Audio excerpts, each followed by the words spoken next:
네, 오늘의 본문은 40장부터 계속 이어져 오고 있는 그 이스라엘을 다시 새로 구성한 새 이스라엘의 어떻게 이제 뭐 행정이 어떻게 되고 땅의 분배가 어떻게 되고 이런 내용들이 쭉 진행되고 있는 와중의 내용입니다. 그 중에서 이제 오늘 본문 같은 경우에는 하나님께서 새로 우리에게 허락하실 그 땅을 어떻게 분배할 것인지에 대해서 이제 12지파에게 어떻게 분배할 것인지에 대해서 내용이 나오고 있는데요. 오늘 본문이 이제 우리에게 전하고자 하는 정보, 내용이라고 한다면 크게 세 가지 내용이 담겨 있다라고 할 수 있을 것 같습니다. 네, 그 중에서 첫 번째는 이 하나님의 그 새 이스라엘에서는 땅을 공평하게 나눈다라는 것을 저희가 첫 번째 정보로 알 수가 있을 것 같은데요. 오늘 본문을 보면은 토지 경계선에 따라서 12지파에게 땅을 분배하라라고 나와 있습니다. 공평하게 이제 분배를 하는데 레위 지파 같은 경우에는 지난번에 읽어봤던 그 거룩한 땅 내부에 레위 지파의 몫이 따로 있었기 때문에 레위 지파는 지금 현재는 이제 공평하게 분배를 받지 못하고 있고 그 거룩한 땅 내에서 땅을 받고 있고요.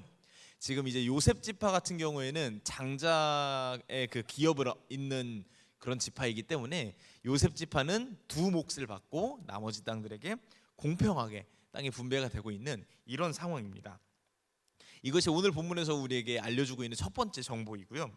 두 번째 정보는 이제 이 12지파가 이 땅을 나눠 가질 그 땅의 크기에 대해서 말해주고 있습니다. 이제 이 뒷부분에서 제가 좀 더 자세히 설명을 드리겠지만 하나님께서 새로 우리에게 주셨던 그 이스라엘에게 주셨던 새 땅은 정말 어마어마하게 큰 그런 크기의 땅이었습니다. 이만큼 사이즈 되는 땅을 너에게 주겠다라고 하는 내용이 저에게 전달하고 있는 두 번째 정보입니다. 세 번째 정보는 이 하나님의 새 이스라엘 그 땅에서는 그 땅에서 자라고 또 자녀를 기르고 있는 외국인 이방인들이 있다면 그들에게도 몫을 주어야 한다라고 명시하고 있는 것이 우리에게 알려주고 있는 세 번째 정보가 될 것 같습니다.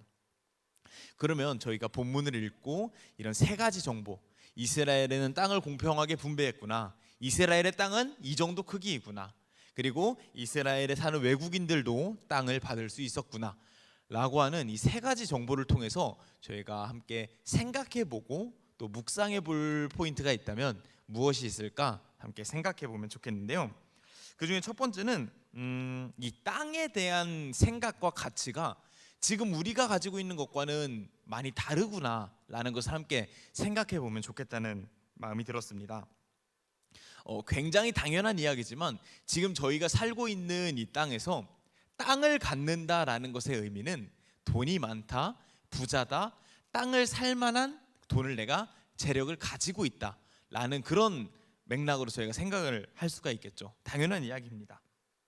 그런데 오늘 본문에 보면 돈이 많은 자들만 땅을 갖는 것이 아니라 각 지파가 공평하게 이 땅을 분배받는 것을 저희가 함께 살펴볼 수가 있습니다. 저희는 돈이 있어야 땅을 사는데 이곳에서는 땅을 이제 모두가 공평하게 가질 수 있다라는 것이죠. 왜 이럴까요? 왜냐하면 지금 저희에게 땅은 나의 소유를 의미하기 때문이지만 당시에 이 하나님께서 말씀하신 땅은 소속을 의미하기 때문입니다. 내가 땅을 많이 가진다고 내 것이 많은 것이 아니라 내가 그 땅에 들어가서 그 땅에 소속이 되었다라는 것, 그것의 의미를 훨씬 강조했기 때문이라는 것입니다. 이것은 신약 시대에도 마찬가지로 드러납니다. 신약 시대에도 하나님의 예수님께서 주신 그 복음, 그 기쁜 소식을 헌금을 많이 한 사람이 많이 갖고 헌금을 적게 한 사람, 돈이 적은 사람, 사회에서 약자들은 그 복음의 기쁨을 적게 누리는 것이 아니라 예수님께서 비유하셨듯이 이제 일하는 곳에 일터에 처음부터 온 사람이나 가장 마지막에 퇴근 시간 다 돼서 온 사람 모두가 같은 몫을 받을 수 있었던 것처럼 복음과 그 기쁜 소식은 모두에게 공평하게 전달이 되었습니다. 특정인들, 부자들만 이제 그 복음의 기쁜 소식을 얻을 수 있었던 것이 아니라 모두에게 그 기회가 공평하게 주어졌다라는 것이죠. 마치 새 이스라엘의 땅과 마찬가지인 것처럼 말이죠. 그런데 하나님께서 말씀하시는 이 땅을 받을 수 있는 자들에 대해서 성경에서 무엇이라고 소개를 하냐면, 먼저 이제 예수님께서는 예수님을 믿고 누구든지 예수님을 믿으면 구원을 받을 수 있다라고 이야기를 하시면서 그 복음이라고 하는 이 새 이스라엘의 땅을 받는 것처럼 하나님 안에 소속이 될 수 있는 자들의 조건은 누구든지라고 이야기를 하고 계십니다. 그런데 좀 더 디테일한 부분들을 살펴보면 뭐 시편 37편에서도 이렇게 이야기를 합니다.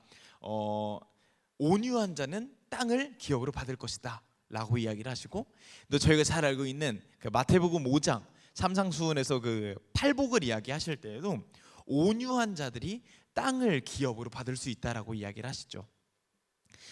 이 온유한 자가 이야기하는, 성경에서 말하는 온유한 자는 뭐 저희가 생각하는 것처럼 막 할렐루야 아멘 뭐 집사님 말이 맞습니다 많은 그런 뭐 다 수용해주는 그런 뭐 바람직한 성품, 뭐 착한 성품 이런 것을 의미하는 것은 아닌 것 같습니다. 성경에서 이야기하는 온유한 자라고 하는 말에 좀 더 이제 원어적인 해석을 살펴보면 충성이라고 번역을 하는 것이 더 옳다라고 하는 사람들이 많더라고요. 하나님 앞에서 온유한 자라는 것은 하나님의 말씀에, 하나님의 질서에 순종하고 충성하는 것, 이런 자들이 온유한 자고, 이런 자들이 예수 그리스도를 믿고 그 땅을 기업으로 받은 하나님 나라에 소속된 자들이다 라고 신약성경에서는 이야기하고 있습니다. 이것을 다시 아까 말했던 개념과 비교를 해보면 지금 우리 땅에서는 돈이 많아야, 부자여야 땅을 차지할 수 있습니다. 그런데 하나님 나라에서는 온유하고 하나님 말씀에 충성하고 예수 그리스도를 믿는 자가 공평하게 땅을 부여받고 그 땅 안에, 하나님 나라 안에 소속될 수가 있었습니다. 이것을 한 번 더 반대로 이야기한다면 하나님 나라에서는 부와 명예, 힘과 그런 소유물, 그런 것들보다 하나님을 얼마나 순종하고 하나님께 얼마나 충성하고 얼마나 온유한 성품을 가지고 있고 얼마나 하나님을 믿는가가 훨씬 귀한 가치로 여겨지고 있다는 것을 저희가 함께 살펴볼 수가 있습니다. 저희가 함께 첫 번째로 살펴보고자 하는 것은 이것이었습니다.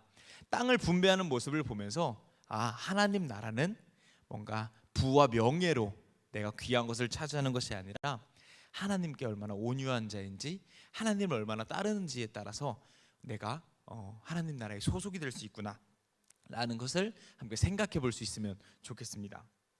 두 번째는 하나님의 신실하심에 대해서 저희가 함께 생각해 볼 수 있는 그런 본문이라는 생각이 들었습니다.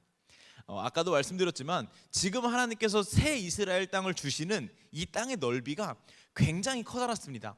심지어 다윗 왕의 그런 전성기 때, 마치 저희로 따지면 광개토대왕이라고 할 수 있겠죠. 막 땅이 넓혔잖아요. 막 발에 막 여기까지. 그런데 이 만주 지역까지 넓혔던 것처럼 다윗 왕 때도 그 전성기 때 땅이 막 넓어졌었는데, 지금 하나님께서 이야기하고 계신 이 땅의 규모, 이 땅의 사이즈가 다윗 왕의 전성기 때 땅보다 훨씬 넓은 땅의 크기를 가지고 있습니다.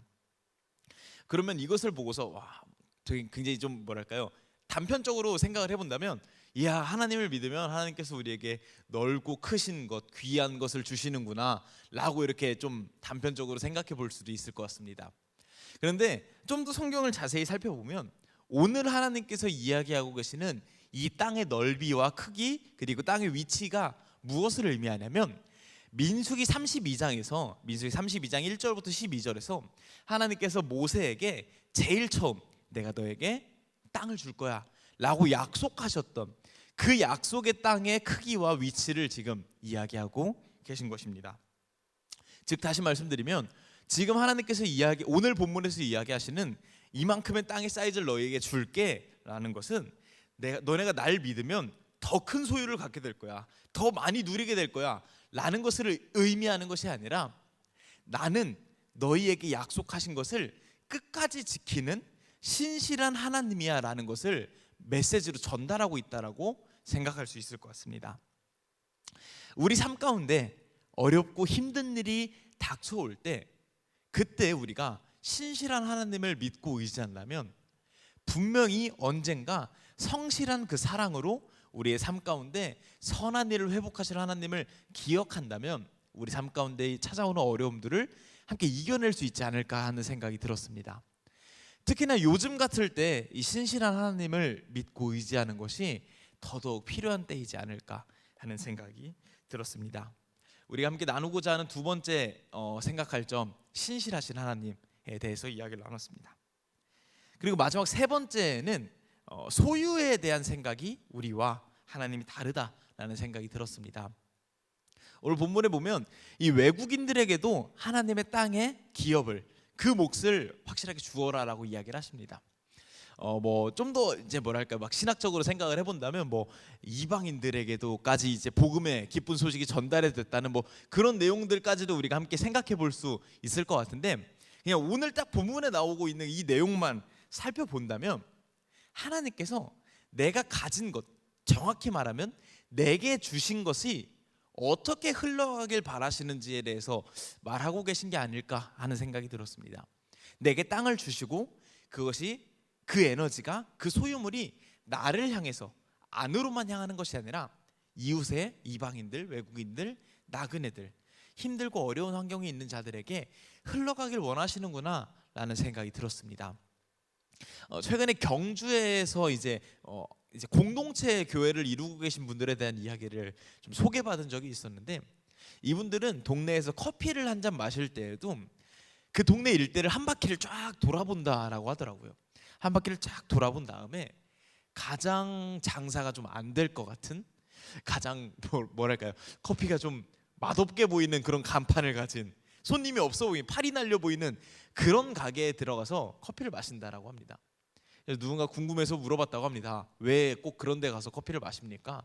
그랬더니 장사가 잘 되는 집은 우리가 가지 않아도 충분히 잘 되는데, 우리야 그냥 커피 한 잔 마시고 이야기 나눌 수 있는 공간만 있으면 되는데, 기왕이면 내게 주신 돈을 조금이라도 이제 어려운 이들에게 쓸 수 있도록 계속 고심해야 된다라는 이야기를 했다고 하더라고요. 굉장히 좀 저에게는 개인적으로는 큰 울림을 줬습니다.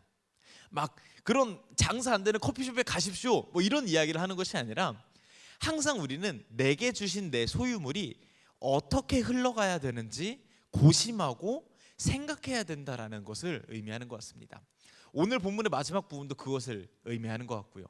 하나님께서 내게 주신 땅, 내게 주신 기업, 내게 주신 몫에 대해서 나는 이것을 어떻게 사용하는 것까지 고심하고 생각하고 있는지 함께 생각해 보면 좋겠다는 생각이 들었습니다. 오늘 본문을 통해서 세 가지 이야기를 했습니다. 하나님의 기준과 땅을 바라보는 하나님의 기준이 돈이 아니라 하나님을 대하는 나의 태도와 또 그 이후의 소속이라는 것에 대해서 생각해 봤으면 좋겠다. 또 두 번째는 하나님은 참 우리 인생에 신실하신 사랑을 보여주시는 분이다. 그리고 마지막으로 하나님께서 내게 주신 소유물에 대해서 내가 이것을 어떻게 흘러가야 할지 항상 고심하고 기도하고 생각해야겠다라는 것들 우리가 함께 나누었습니다.